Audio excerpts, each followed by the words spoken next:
Hey guys, Ray from Love You RV. So we've been out dry camping about 2 months now down in the desert, and I've done some upgrades this year to my water systems.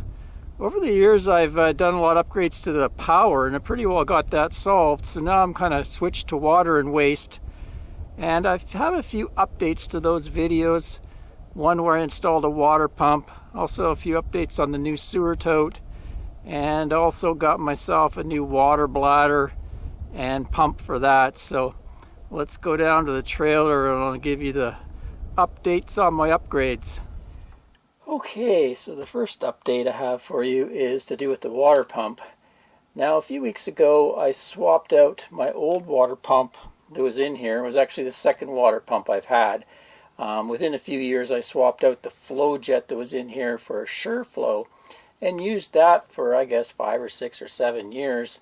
It performed pretty well, but I think it was getting a little long in the tooth. They don't last forever. So this trip down, I wanted to install a new pump. Researched online and found a company out of Colorado called USA Adventure Gear. And I thought, oh, let's order their pump, and I ordered their really beefy pump. It actually maxed out at 12 amps, and I figured, oh, well, that'll do really good. It's more expensive, right? But it actually ended up being quite loud. I guess it's more of a transfer pump than an RV, like an inside RV pump. It's more for filling tanks. Anyway, I called the company and ended up getting this smaller version, a little cheaper, and installed it, and it actually worked pretty good, nice and quiet, and did a good job. In the course of those videos, a lot of people mentioned something called an accumulator tank that would be a good idea to install. Now, I thought about it in the past, but I didn't have a whole lot of room to deal with. My pump is kind of in the corner. I could have put it somewhere else in the plumbing, but I didn't really want to start cutting into plumbing in different areas. So I kind of did a bunch of measurements, and I found this little Shurflo accumulator tank. It's very small. It only holds like a few ounces of water, but its main job is to kind of even out the flow. What it does is it pumps water into that tank, and in that tank is a bladder, kind of like a little balloon in there, and you use a air compressor to pump it up. Usually you want to match it with the pump. I think 30 pounds was a good match for this pump. So you pump it up to 30 pounds, and what it does is it kind of compresses the water like pushing on a balloon, so that when you open a tap, a lot of times the pump won't even run until about a cup of water comes out or so. Then it'll turn on and fill up the tank. Basically what it does is it really evens out the flow through the RV plumbing, so that especially when you have it on very low flow. Before, when I would have it on very low flow, like boondocking and trying to save water when doing dishes and stuff, the little pressure switch in this pump would cycle constantly, click, click, click, click, click, click, on and off, which is bad for the pump. It can actually wear it out much quicker. This thing it runs and fills this thing, so basically this pressure switch doesn't have to run near as much. It'll only run, say, every 5 seconds or something when you're on low flow. Also, you don't get kind of water hammering in your plumbing.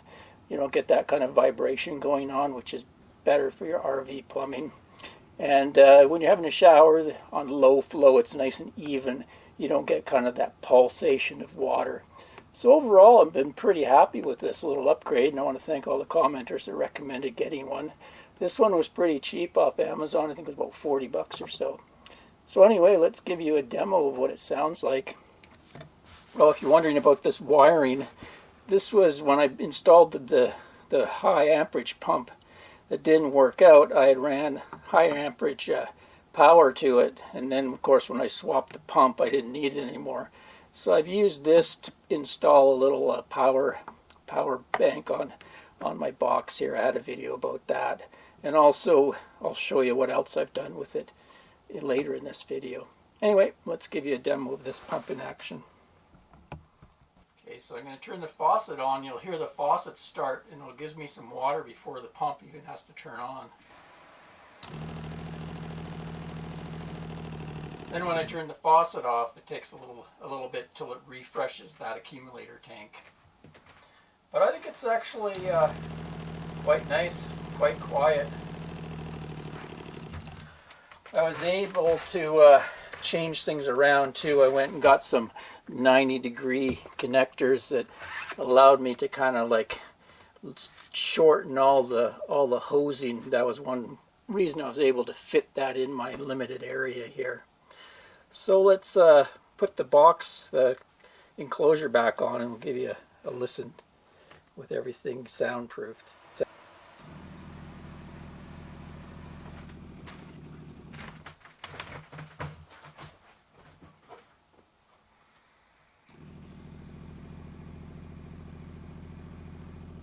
So this is where the improvement really helps, is the kitchen sink, especially when I'm washing dishes when off grid. I don't really want to have the water on too much.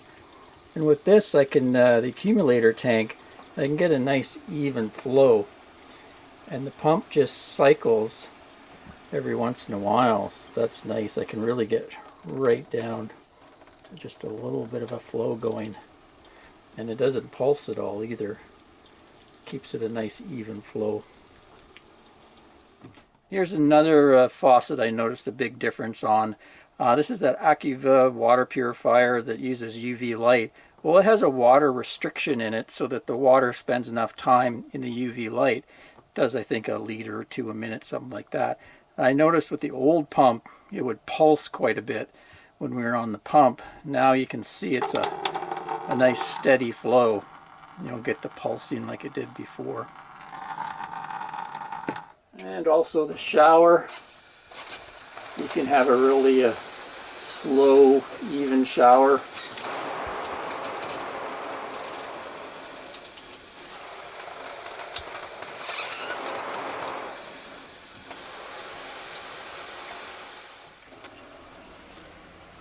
So yeah, happy with that. Pretty quiet for a water pump, and nice flow. Move on to a couple other updates I have for you on the boondocking water waste systems. And a quick update on the sewer tote. This is a Rhino from Camco, 36 gallon. I did a demo video not too long ago, and people had noticed that it was blocking the brake turn signal light below there. I had just thrown it up on the ladder just for the demo video. I always had the intention to move it up. I just have a weather station and also flagpole mount and what's called a ladder gadget, so I had to kind of rearrange that stuff before I could get it up to the point that I actually wanted to mount it. So this is sort of where it's going to sit on the ladder. I've got two straps going around it, and then I've got a third strap actually inside where the hook is that hangs on the ladder. I have it wound so it holds the hook down so it can't bounce up and fall off in any way. So feels pretty secured.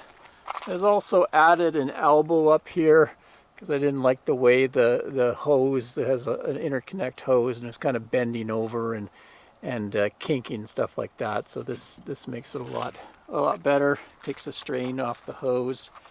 And also people had told me that these were had a problem with the wheels falling off. I guess the older generation had a weird cap that just clicked on and held the wheel on the axle. So I guess people were solving it by drilling a hole through the axle, and then they were putting a cotter pin in. But you can see it looks like Camco has upgraded the retainer here. They got a snap spring retainer, so that should do a much better job. I think that's going to be okay anyway. Anyway, so far she's working out fine.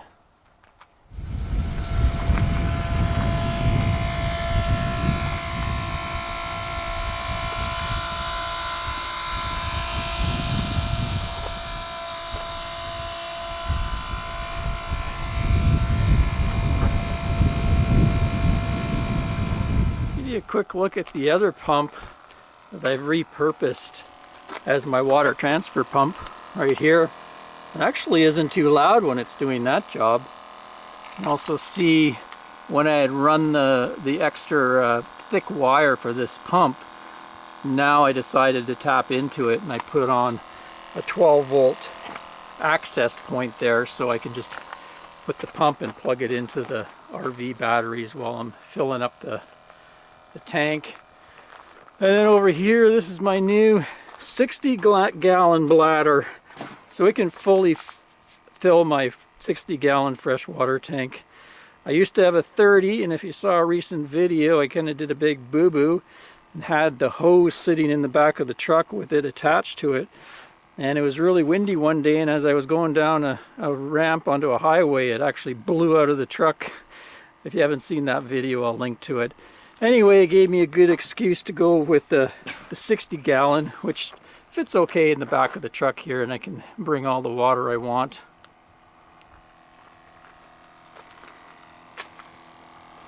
This thing pumps, I think, 3 gallons a minute sort of thing, so it doesn't take too long to fill. Anyway, that's all the updates for now. We're just about to leave the Salton Sea and head off to a new spot. Spend a couple weeks somewhere else. Till next time, Ray from Love You RV. Cheers, everyone.